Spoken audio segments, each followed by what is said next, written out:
네, 다우를 제외하고는 또 한 번 최고치가 경신이 됩니다. 잘 나가는 뉴욕 증시의 흐름 어떻게 분석해 주실까요? 최현재 전문가 함께하겠습니다. 어서 오세요. 안녕하십니까. 네, 다우만 조금 약했습니다만 기술주의 하이킥이 인상적이었던 것 같아요. 뉴욕장 어떻게 분석하셨습니까? 네, 지금 어제 다우를 제외한 나스닥과 S&P 500은 또다시 상승을 하면서 사상 최고치를 썼습니다. 다우 같은 경우 0.16% 정도 하락했고요. 나스닥 같은 경우는 0.9% 상승, 오늘 S&P 500은 0.4% 상승을 했습니다. 어제 다우의 하락은 결국에는 은행주, 그 다음에 항공주, 뭐 여행주 이런 쪽에서 하락이 좀 두드러졌기 때문인데요. 은행주의 하락은 금리 인상의 우려가 금리 인상이 당분간 없을 것이라는 것 때문에 어제 하락을 했습니다. JP 모건 체이스 같은 경우 1.6% 하락, 그 다음에 뱅크 오브 아메리카 같은 경우 1.95% 하락, 웰스파고가 좀 큰 폭으로 하락했는데요. 2.8% 하락을 했습니다.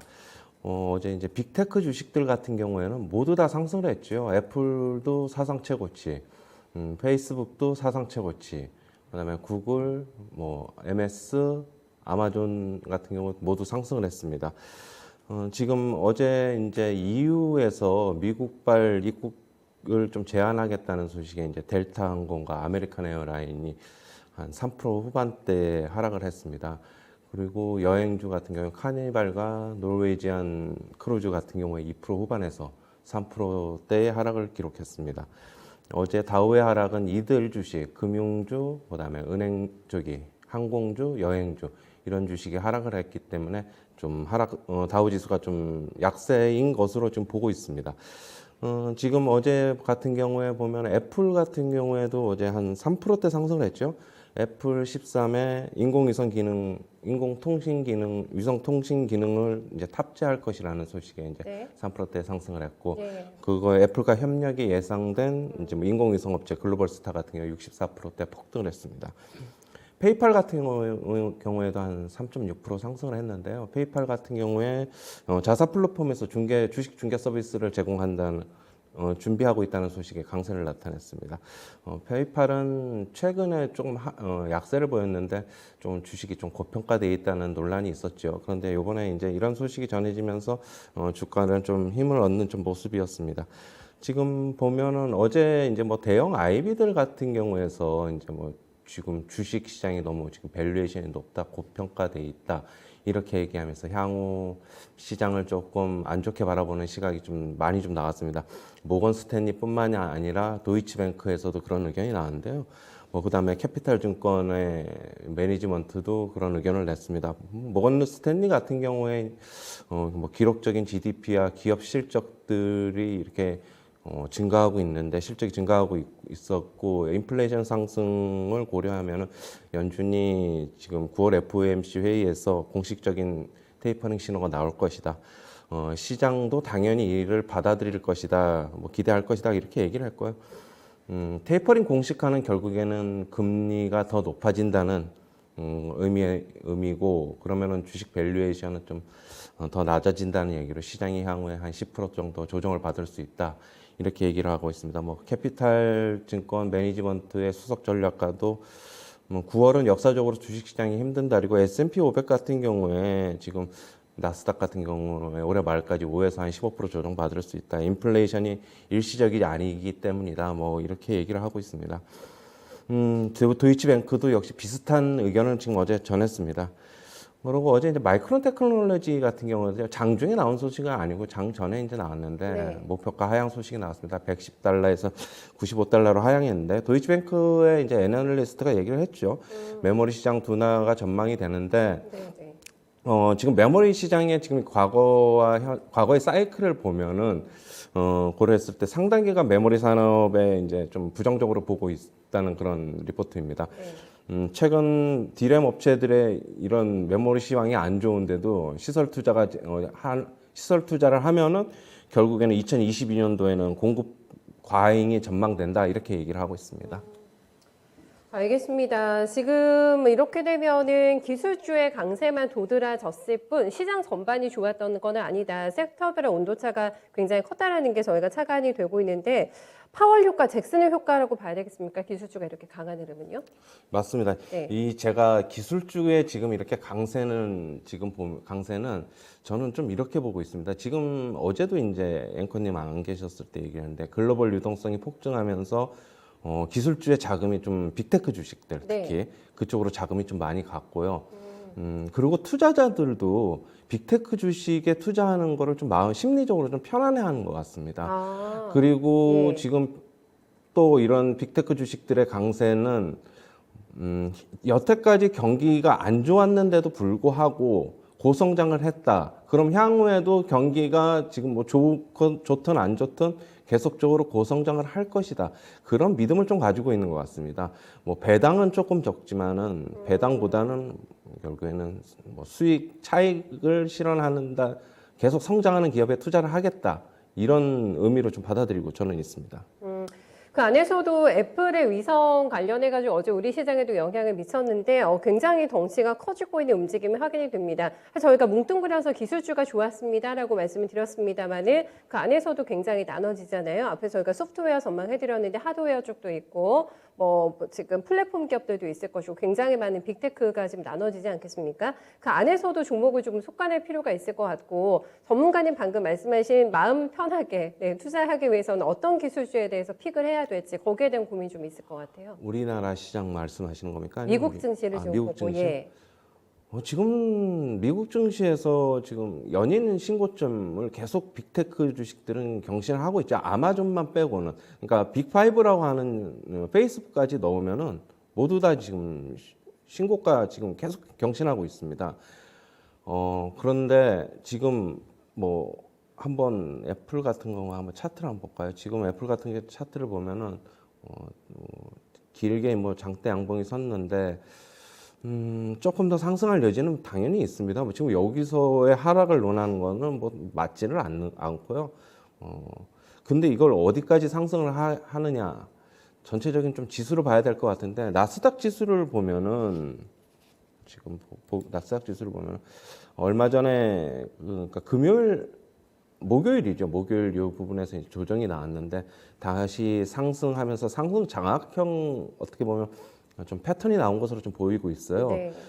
제가 이제 목요일 날에 나스닥 같은 경우도 소폭 이제 또 앞으로 좀 조정을 보일 수 있다고 했는데 그거를 이제 예상을 좀 빗나갔지요. 뭐 저도 인정을 하는데 그거는 근데 저 같은 경우에 이제 그걸 본 거는 다우도 이제 더 이상 못 갈 것 같고 그다음에 뭐 그럼 나스닥만 그렇게 강할까 하는 좀 의구심이 있었어요. 그런데 당분 이렇게 이제 나스닥에서 이런 패턴이 나오면은 당분간은 하락에 대한 위험을 기술주에서는 얘기를 할 때는 아니거든요. 그렇기 때문에 저는 기술주 같은 경우에 지금 모건스탠리나 뭐 도이치뱅크나 뭐 이런 대형 IB들에서 주가의 조정에 대한 염려는 나오고 있는데 어차피 우리나라 시장에서도 증권회사에서 뭐 매도 리포트나 아니면은 뭐 전략가들이 향후 시장을 전망할 때 맞는 경우가 솔직히 많지 않지 않습니까? 네. 그러니까 이런 경우는 그냥 참고만 하시고 기술주의 강세는 당분간은 좀 계속되지 않을까. 물론 소폭 조정이 뭐 내일서부터라도 당장 지금 오버슈팅일 수도 있는데 나올 수도 있지만은 밑에 대기 매수세가 좀 있다는 걸 감안하면은 강하다는 걸 감안하면은 밑에서 지금 뭐 쇼커버링도 또 다시 나올 수도 네, 있는 거고 네. 그렇기 때문에 저는 조금 더 강세는 이어질 것이라고 보고 있습니다. 기간 조정은 있을지언정 여기서 추세가 꺾일 가능성은 아직은 징후가 보이지 않는다라고 판단을 해주고 있습니다. 차별화가 아마 더 강해질 것 같다라는 생각도 살짝 들고요. 앞서서 유럽 쪽에서는 미국인들 입국하는 거 제한 다시 했잖아요. 이렇게 되면서 잘 나갈 것 같았는데 리오프닝 관련주가 이게 또 브레이크가 걸렸습니다. 이거 서다 가다 계속 반복하겠습니까 이쪽은? 계속 이제 삐끄덕 이제 덜커덩 계속 거립니다. 지금 리오프닝 관련주 같은 네. 경우에는. 추세가 날 거라는 쪽도 있고 아직은 아니다라는 쪽도 있고 반신반이에요. 네, 그러고 그런 거 보면은 네. 우리나라 시장에 대입을 해보면은 우리나라 시장도 지금 경기 민감주가 솔직히 좀 시세가 좀 그렇게 많이 좀 나지 않고 좀 부진하지 않았습니까? 꺾였다가 어제 네. 또 많이 올랐어요. 네, 민감 그런데 이제 주들이. 어제는 예. 좀 그동안 이제 못 올랐으니까 어떻게 보면 좀 키 맞추기로 올랐는데 네. 저는 경기 민감주는 지금 위드 코로나 시대로 가면은 뭐 좀 오르기는 계속 이제 좋게는 봅니다. 그런데 어제 같은 경우에 이런 주가의 조정을 매수의 기회로 오늘부터 활용을 해야 될지 아니면 하루 이틀 2, 3일 정도 좀 지켜봐야 될지는 저도 좀 봐야 될 것 판단 같습니다. 요구하시겠어요? 예. 요거는 아직까지는 명확하게는 판단이 서지 않는다라고 얘기를 해주셨는데 저희가 앞에서 아이비들의 의견은 의견일 뿐 참고만 하자 이렇게 얘기를 해주셨습니다만 근거가 굉장히 여러 가지가 나왔어요. 향후 어떤 전망에 대해서 약간 부정적인 뷰가 모건 스탠리 필두에서 조금 나왔는데 핵심적인 게 지금은 안심을 하고 있긴 한데 8월에 고용 데이터 저희가 며칠 후에 발표한 거 확인 가능하지 않겠습니까? 요거 보면은 시장이 더 못 움직일 것 같다. 왜냐하면 9월에 확실하게 FOMC에서 테이퍼링 우리 할 거다라는 멘트가 나올 것이기 때문에 그래서 시장이 꺾일 거라는 근거를 가장 강하게 되더라고요. 모건 스탠리 쪽에서는. 그런데 저는 그거 같은 경우에는 네. 테이퍼링에 대한 우려는 결국에는 파월이 지금 잭슨홀 미팅에서 얘기했는데 올해는 한다고 분명히 얘기를 했습니다. 그런데 이제 뭐 10월에 할지 11월에 할지 뭐 12월서부터 할지 그거는 이제 모르는데 시점보다는 이게 속도가 더 문제일까요? 네, 속도가 얼마나 저 같은 빠르게 경우에는 진행될까? 뭐 예. 6개월에 하느냐, 8개월에 하느냐, 어. 뭐 12개월에 하느냐 그 금액에 따라서 탈북 나눠지겠죠. 개념인 것 같아요. 예, 뭐 200억 달러, 네. 150억 달러, 100억 달러 이렇게 뭐 하면은 6개월, 8개월, 12개월이 되는데 그렇죠. 저는 지금 이제 테이퍼링에 대한 거 가지고 시장을 하락시킨다는 그런 거는 저는 아닌 것 같습니다. 아, 요 근거는 좀 빈약하다. 예. 예. 이미 뭐 이제 다 얘기를 한다고 얘기를 했는데 그 시점만이 문제일 뿐이지. 지금 고용 보고서 같은 경우에도 지금 시장 예상치로는 지금 대부분 예상하는 거는 뭐 80만 정도 예상하고 있지 않습니까? 그런데 지금 어떤 일부 제가 얼핏 봤는데 지금 잘 기억은 안 나는데 90만 이상까지도 예상을 한다는 쪽도 있어요. 그러면 생각보다 좀 보네요. 강력하거든요. 네. 제가 오늘 좀 한번 내일 좀 다시 한번 찾아서 한번 발췌를 해가지고 좀 말씀드리도록 하고, 지금 뭐 고용 같은 경우에 지금 파월이 기다리고 있는데 뭐 테이퍼링 하는 거는 기정사실이고, 더 이상 뭐 시장에 지금 그거 가지고 영향을 미치지는 않을 것 같고 뭐 어떤 다른 돌발 악재가 나오지 않으면 시장은 좀 평온하게 좀 흘러갈 것 같습니다. 네. 그러면은 모건 스탠리와는 분명히 다른 시각이시고 저희 이제 증권사에서도 오늘을 기점으로 해서 9월 전망 레포트가 막 쏟아져 나올 거거든요.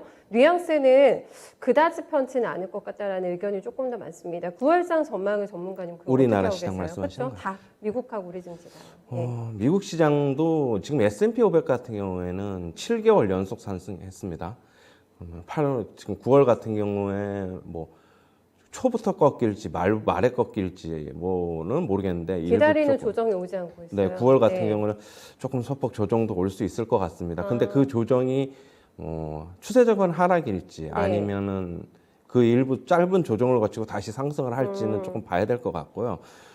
지금 아까 이제 우리나라 시장 같은 경우에는 지금 우리나라 시장에 지금 못 가는 거의 가장 큰 문제는 수급일까요? 외국인들의 수급 아니겠습니까? 그래서 네. 뭐 현물도 그렇고 선물도 그렇고 그 선물 시장에서는 예전만큼 많이 팔지는 않는데 더 이상의 이제 포지션의 매도 포지션 확대는 아니지만은 지속적으로 그냥 몇천 계약씩은 매도 포지션 계속 나오고 있고 네.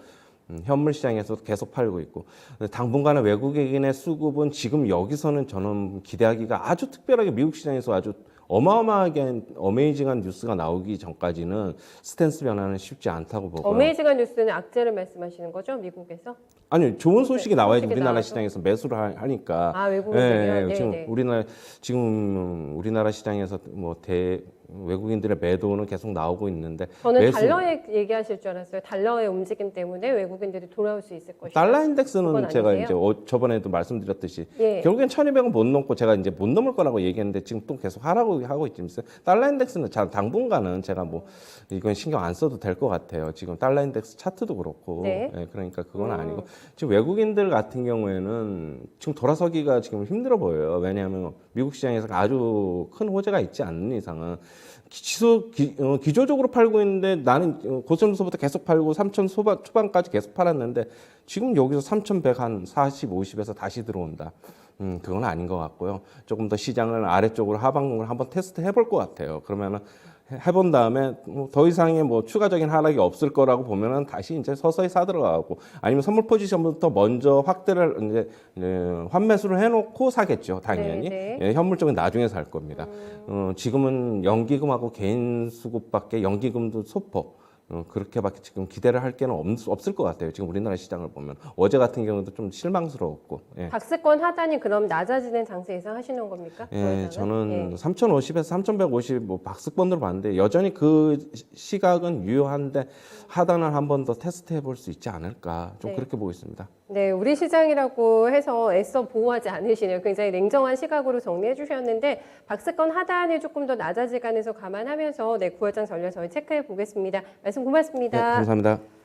네, 뉴욕장의 어떤 섹터별의 차별화가 우리 시장에도 반영이 되지 않을까 싶습니다. 요즘에 매매하시면서 온도차 굉장히 크게 느끼고 계시지 않을까 싶은데요. 그만큼 정말 종목 선택의 중요성이 날로 더해지고 있는 증시 흐름이 연출되고 있습니다. 오늘만 끝나면 저희 9월장 맞이하게 되잖아요. 다만 여러 가지 변수 남아 있습니다. FOMC도 이제 9월 말 정도에 확인해야 되고 저희 이제 명절도 기다리고 있는 상태고요. 가장 중요한 거는 지금 아킬레스건이 외국인들의 매도입니다. 이 공격이 멈추지 않는 한 우리 시장은 편치 않을 것이라고 예상해주고 있는데요. 수급의 포인트 점검하시면서 어느 정도 방어 스탠스 필요할 것 같네요. 저희 모닝타임즈 함께했습니다.